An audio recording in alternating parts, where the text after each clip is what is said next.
ನಮಸ್ಕಾರ ಮಕ್ಕಳೇ, ಇದು ಗಣಿತ ಪ್ರಕಾಶ ಭಾಗ 2 6ನೆಯ ತರಗತಿ ಅಧ್ಯಾಯ 7 ಭಿನ್ನರಾಶಿಗಳು.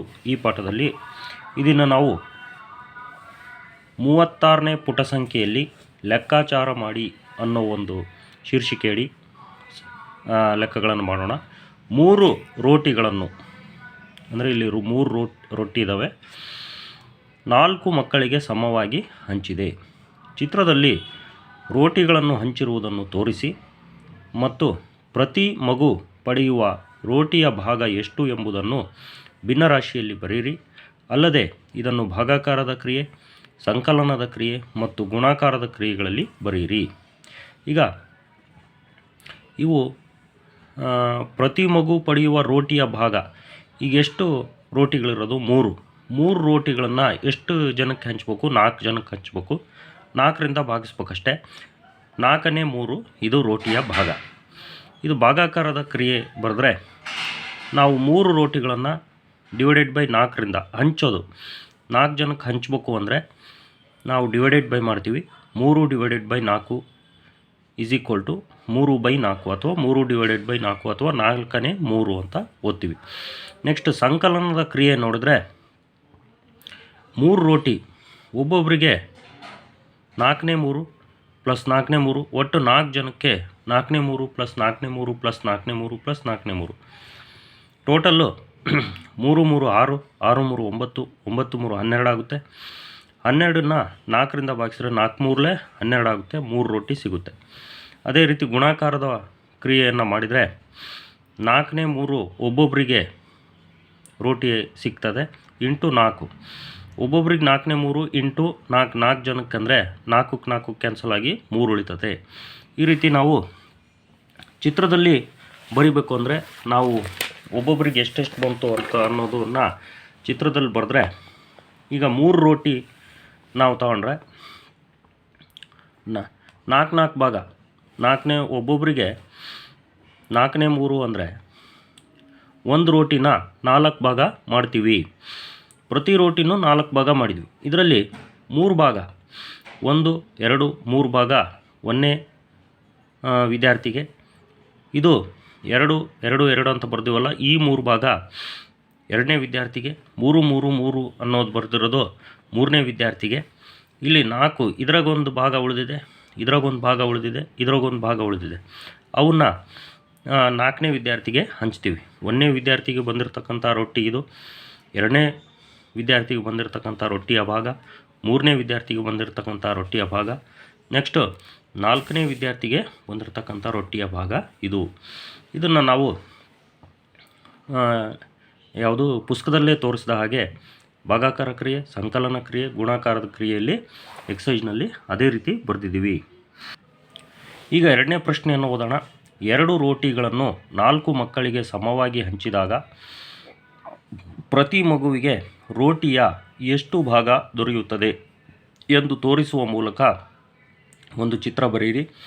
ಹಾಗೆಯೇ ಇದನ್ನು ಅನುರೂಪವಾಗಿ ಭಾಗಾಕಾರ ಕ್ರಿಯೆ, ಸಂಕಲನ ಕ್ರಿಯೆ ಮತ್ತು ಗುಣಾಕಾರ ಕ್ರಿಯೆಗಳಲ್ಲಿ ಬರೆಯಿರಿ.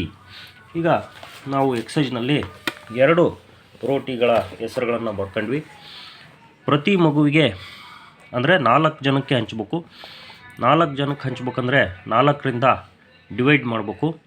2 ಭಾಗಲಬ್ಧ 4 ಅದೇನಾಗುತ್ತೆ? 4ನೇ 2 ಆಗುತ್ತೆ. ಅಂದರೆ ನಾವು ಎಷ್ಟು ಜನಕ್ಕೆ ಹಂಚ್ಬೇಕೋ ಅದನ್ನು ಕೆಳಗೆ ಹಾಕಬೇಕು, ಆ ಸಂಖ್ಯೆಯನ್ನು. ಯಾವುದನ್ನು ಹಂಚ್ಬೇಕೋ ಆ ಸಂಖ್ಯೆನ ಮೇಲೆ ಹಾಕಬೇಕು. ಆಗ ಪ್ರತಿ ಮಗುವಿಗೆ ಕೊಡಬೇಕಾಗಿರ್ತಕ್ಕಂಥ ಭಾಗ ಸಿಗುತ್ತೆ. ಪ್ರತಿ ಮಗುವಿಗೆ 4ನೇ 2 ಭಾಗ ರೋಟಿ ಸಿಗುತ್ತದೆ. ಇದನ್ನು ಚಿತ್ರದಲ್ಲಿ ನಾವು 1 ರೋಟಿನ 4 ಭಾಗ ಮಾಡಿದ್ವಿ. ಇಲ್ಲಿ ಕೆಳಗಡೆ ಎಷ್ಟು ಇರುತ್ತೋ, ಛೇದ ಎಷ್ಟಿರುತ್ತೋ ಅಷ್ಟು ಭಾಗ ಮಾಡಬೇಕಾಗುತ್ತೆ ಯಾವುದೇ ಒಂದು ವಸ್ತುವನ್ನು. ಈಗ ರೋಟಿ ಕೊಟ್ಟಿದ್ದಾರೆ, ರೋಟಿನ 4 ಭಾಗ ಮಾಡಿದ್ವಿ. ಈಗ 2 ರೋಟಿನ 4 ಭಾಗ ಮಾಡಿದ್ವಿ. ಭಾಗಾಕಾರ ಕ್ರಿಯೆಯಲ್ಲಿ ಬರೆದ್ರೆ 2 divided by 4 is equal to 4ನೇ 2. ಸಂಕಲನ ಕ್ರಿಯೆಯಲ್ಲಿ ಬರೆದ್ರೆ 2 ರೋಟಿ ಇದ್ದಾವೆ. ಪ್ರತಿಯೊಬ್ಬರಿಗೆ 4ನೇ 2 4ನೇ 2 4ನೇ 2 ಅಂತ 4 ಪ್ಲಸ್ ಕೂಡಿದರೆ 2 2 4 4 2 8 ಅಲ್ಲ 4 2 6 6 2 8 ಆಗುತ್ತೆ. 8ನ್ನು 4ರಿಂದ ಭಾಗಿಸಿದ್ರೆ 4 1 4 4 2 8 ಪೂರ್ಣಾಂಕ ಬರುತ್ತೆ. 2 ರೋಟಿ. ನೆಕ್ಸ್ಟ್ ಗುಣಾಕಾರ ಕ್ರಿಯೆ ಒಬ್ಬೊಬ್ಬರಿಗೆ 4ನೇ 2 ಅಂದರೆ ಇಂಟು 4, 4ಕ್ಕೆ 4 ಕ್ಯಾನ್ಸಲ್ ಆಗಿ 2 ಉಳಿತದೆ. ಹಾಗಾಗಿ ಇದು ಗುಣಾಕಾರ ಕ್ರಿಯೆಯಲ್ಲಿ ಬರೆದಿವಿ. ಈಗ 3ನೇ ಪ್ರಶ್ನೆ ಓದೋಣ. 2 ಕೇಕ್ಗಳನ್ನು 5 ಮಕ್ಕಳಿಗೆ ಸಮವಾಗಿ ಹಂಚಿದ ಮಕ್ಕಳ ಒಂದು ಗುಂಪಿನಲ್ಲಿ ಅನಿಲ್ ಇದ್ದನು. ಅನಿಲ್ ಪಡೆಯುವ ಕೇಕ್ನ ಭಾಗ ಎಷ್ಟು ಅಂತ ಕೇಳಿದ್ದಾನೆ.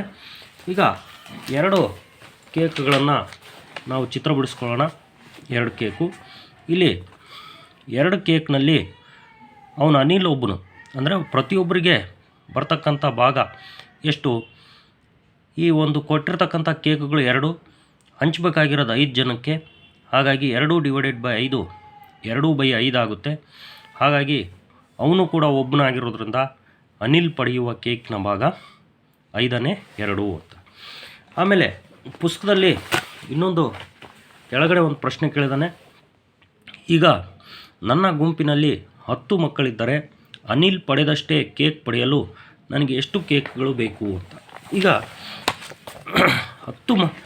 5 ಮಕ್ಕಳಿರೋದು 10 ಮಕ್ಕಳಾದರು.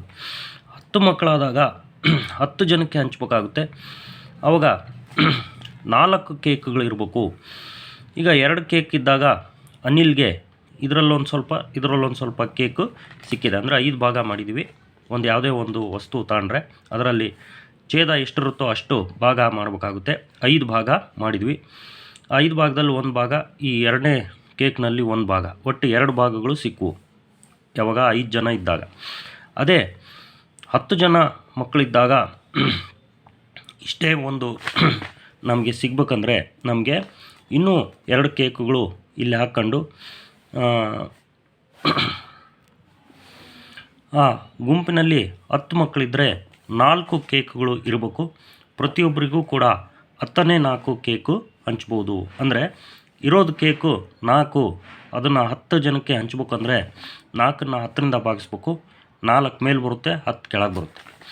ಈಗ ಅನಿಲ್ಗೆ ಸಿಕ್ಕಿರೋ ಭಾಗನೂ ಇದ್ಯಾವುದು, ಈ 10 ಮಕ್ಕಳಿದ್ದಾಗ ಸಿಕ್ತಿರ್ತಕ್ಕಂಥ ಭಾಗ 2 ಕೂಡ ಒಂದೇ. ಯಾಕಂದರೆ 5ನೇ 2 10ನೇ 4ಕ್ಕೆ ಸಮ ಆಗುತ್ತೆ. ಯಾಕಂದರೆ ಇಲ್ಲಿ 2 4, 5 10, ಇಲ್ಲಿ ಮೇಲೆ ಕಡೆ 2 ಕೆಳಗೂ ಕೂಡ 2 ಕೂಡಿಸಿದರೆ ಸೇಮ್ ಬರುತ್ತೆ. ಹಾಗಾಗಿ ಇದು ಸಮಾನ ಭಿನ್ನರಾಶಿಗೆ ಒಂದು ಉದಾಹರಣೆಯಾಗಿದೆ.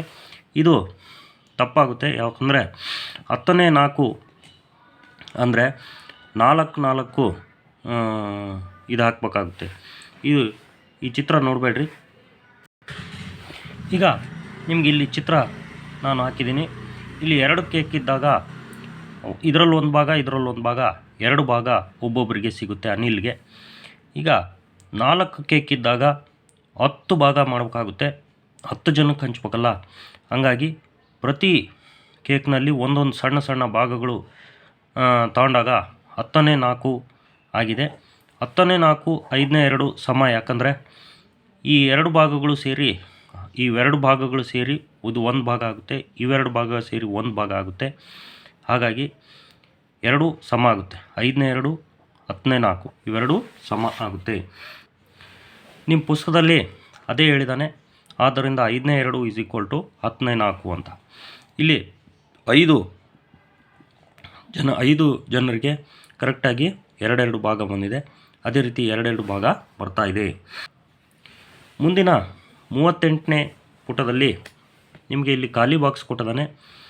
ಭಿನ್ನರಾಶಿ 2ನೇ 1ಕ್ಕೆ ಸಮವಾಗಿರುವ ಇನ್ನೂ ಕೆಲವು ಭಿನ್ನರಾಶಿಗಳನ್ನು ಕಂಡುಹಿಡಿಯಿರಿ ಅಂತ ಹೇಳಿದ್ದಾರೆ. 2ನೇ 1 ಅಂದರೆ ಕೆಳಗಡೆ ಎಷ್ಟಿರುತ್ತೋ ಸಂಖ್ಯೆ ಅದರಲ್ಲಿ ಅರ್ಧ ಮೇಲಿರಬೇಕು. 4 ಮೇಲೆ ಅರ್ಧ, ಅದ್ರಾಗ ಅರ್ಧ 2, 4ನೇ 2, 6, 6ರಾಗ ಅರ್ಧ 3, 6ನೇ 3, 8ನೇ 4, 10ನೇ 5. ಅದೇ ರೀತಿ ಇಲ್ಲಿ ಕೆಳಗಡೆ ಬಂದರೆ ಇಲ್ಲಿ 2 ರೋಟಿಗಳನ್ನು 3 ಜನರಿಗೆ ಹಂಚಿದೆ ಅಂತ ಹೇಳಿದೆ. ಹಾಗಾಗಿ ಒಬ್ಬರಿಗೆ ರೋಟಿ ಇರೋದು 2 ಮೇಲೆ ಬರ್ತೀವಿ. ಎಷ್ಟು ಜನಕ್ಕೆ ಹಂಚ್ಬೇಕು? 3 ಜನಕ್ಕೆ ಹಂಚ್ಬೇಕು. 3 ಕೆಳಗೆ ಬರ್ತೀವಿ. 3ನೇ 2, 3ನೇ 2, 3ನೇ 2 ಒಬ್ಬರಿಗೆ. ಇಲ್ಲಿ 4 ರೋಟಿ ಇದ್ದಾವೆ. ಎಷ್ಟು ಜನಕ್ಕೆ ಹಂಚ್ಬೇಕು? 6 ಜನಕ್ಕೆ ಹಂಚ್ಬೇಕು. 4 ಮೇಲೆ 6 ಕೆಳಗೆ, 6ನೇ 4, 6ನೇ 4, 6ನೇ 4, 6ನೇ 4. ಇಲ್ಲಿ 6 ರೋಟಿ ಇದ್ದಾವೆ. 9 ಜನಕ್ಕೆ ಹಂಚ್ಬೇಕು.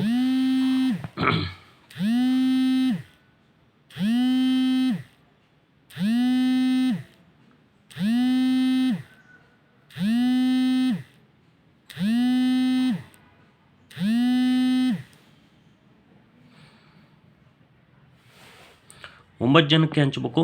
ಹಾಗಾಗಿ 9 6 ಪ್ರತಿಯೊಬ್ಬರಿಗೂ. ಈಗ ಮುಂದಿನ ಪುಟ 39ನೇ ಪುಟದಲ್ಲಿ ಲೆಕ್ಕಾಚಾರ ಮಾಡಿ ಅಂತಕ್ಕಂಥ ಒಂದು ಶೀರ್ಷಿಕೆ ಅಡಿ ಬಿಟ್ಟಿರುವ ಸಂಖ್ಯೆಗಳನ್ನು ಕಂಡುಹಿಡಿ ಅಂತ ಇದೆ. 3 ಡ್ಯಾಶ್ ಅದಾವೆ, ಭಾಳ ಸುಲಭ ಐತೆ. 5 ಲೋಟ ಹಣ್ಣಿನ ರಸವನ್ನು 4 ಸ್ನೇಹಿತರಿಗೆ ಸಮವಾಗಿ ಹಂಚಿರುವುದು. ಡ್ಯಾಶ್ ಲೋಟಗಳ ಹಣ್ಣಿನ ರಸವನ್ನು 8 ಸ್ನೇಹಿತರಿಗೆ ಸಮವಾಗಿ ಹಂಚಿರುವುದು ಒಂದೇ ಆಗಿದೆ. ಇಲ್ಲಿ ಡ್ಯಾಶ್ನಲ್ಲಿ ಎಷ್ಟು ಲೋಟಗಳು ಅಂತ ಬರೀಬೇಕು. ಈಗ 5 ಲೋಟವನ್ನು 4 ಜನಕ್ಕೆ ಹಂಚಿದ್ದಾರೆ. ಈಗ 8 ಜನ ಅಂದರೆ ಡಬಲ್ ಮಾಡಿದ್ದಾರೆ. 4ನ್ನು ಡಬಲ್ ಮಾಡಿ 8, 4 2 8. ಇಲ್ಲೂ ಅಷ್ಟೇ 5 2 10 ಆಗುತ್ತೆ. ಹಾಗಾಗಿ ಇಲ್ಲಿ 10 ಲೋಟಗಳನ್ನು 8 ಜನಕ್ಕೆ ಹಂಚಿರುವುದು ಸಮವಾಗಿದೆ. ಇಲ್ಲಿ ಮಗ್ಗಿ ಹೇಳ್ಬೇಕಲ್ಲಿ ಎಷ್ಟೇ 4 2 8. ಇಲ್ಲಿ 2 ಗುಣಿಸಿದಾರ, ಮೇಲೂ ಕೂಡ 2 ಗುಣಿಸ್ಬೇಕು. 5 2 10 ಅಂತ 10ನ್ನು ಬರೀಬೇಕಷ್ಟೆ. ನೆಕ್ಸ್ಟ್ ಬಿ, 4 kg ಆಲೂಗಡ್ಡೆಯನ್ನು 3 ಚೀಲಗಳಲ್ಲಿ ಸಮವಾಗಿ ವಿಭಾಗಿಸಿರುವುದು. ನೋಡ್ರಿ ಇಲ್ಲಿ 4 kg ಆಲೂಗಡ್ಡೆನ 3 ಚೀಲದಾಗ ಹಾಕಿದ್ದಾರೆ, ಅಂದರೆ 3 ಚೀಲಕ್ಕೆ ಹಂಚಿದ್ದಾರೆ. ಹಂಚಿರೋದು ಕೆಳಗೆ ಬರಬೇಕು. ನೆಕ್ಸ್ಟ್ 12 kg ಆಲೂಗಡ್ಡೆ, 12 ಮೇಲೆ ಬಂತು. ಎಷ್ಟು ಚೀಲಗಳಲ್ಲಿ ಸಮವಾಗಿ ವಿಭಾಗಿಸಿರು? 9 ಚೀಲಗಳಲ್ಲಿ. ಹೆಂಗೆ? ಈಗ 4 12 ಅವರೇ ಕೊಟ್ಟಿದ್ದಾರೆ. 4 ಎಷ್ಟಲೇ 12, 4 3 12. ಇಲ್ಲಿ 3 ಬಂತು, ಕೆಳಗಡೆನೂ ನಾವು 3ರಿಂದ ಗುಣಿಸ್ಬೇಕು. 3 3 9. 9 ಚೀಲಗಳಲ್ಲಿ ಸಮವಾಗಿ ವಿಭಾಗಿಸಿದ್ದೀವಿ. ನೆಕ್ಸ್ಟ್ 7 ರೋಟಿಗಳನ್ನು 5 ಮಕ್ಕಳಿಗೆ ಹಂಚಿರುವುದು. ಇಲ್ಲಿ ಭಿನ್ನರಾಶಿ ಬರೆದಿದ್ರು, ಇಲ್ಲಿ ಬರೆದಿಲ್ಲ, ನಾವೇ ಬರ್ಕೊಂಡಿದ್ದೀವಿ. 7 ರೋಟಿಗಳನ್ನು 5 ಜನಕ್ಕೆ ಹಂಚಿದ್ದಾರೆ. 5ನೇ 7 = ಇಲ್ಲಿ ಎಷ್ಟು ರೋಟಿಗಳಿಗೆ ಹಂಚಿರೋ 2 ಡ್ಯಾಶ್ ಕೊಟ್ಟಿದ್ದಾರೆ. ನಾವು ನೆಕ್ಸ್ಟ್ ಸಂಖ್ಯೆ ಬರೋಣ. ಇದನ್ನು ಡಬಲ್ ಮಾಡೋಣ. 5 2 10. ಮೇಲೂ ಕೂಡ 2 ಗುಣಿಸ್ಬೇಕು. 7 2 14. 14 ರೋಟಿಗಳನ್ನು 10 ಮಕ್ಕಳಿಗೆ ಹಂಚಿರುವುದು ಒಂದೇ ಆಗಿದೆ. ಇಲ್ಲಿಗೆ 39ನೇ ಪುಟದಲ್ಲಿರ್ತಕ್ಕಂಥ ಲೆಕ್ಕಾಚಾರ ಮಾಡಿ ಅನ್ನೋ ಲೆಕ್ಕಗಳು ಮುಗಿದು. ಈಗ ಮುಂದಿನ ವಿಡಿಯೋದಲ್ಲಿ ನಾವು ಈ ಒಂದು ಪುಟ ಸಂಖ್ಯೆ 42ನಲ್ಲಿರ್ತಕ್ಕಂಥ ಲೆಕ್ಕಗಳನ್ನು ಮಾಡೋಣ ಮಕ್ಕಳೇ. ಗುಡ್ ಲಕ್ ಮಕ್ಕಳೇ.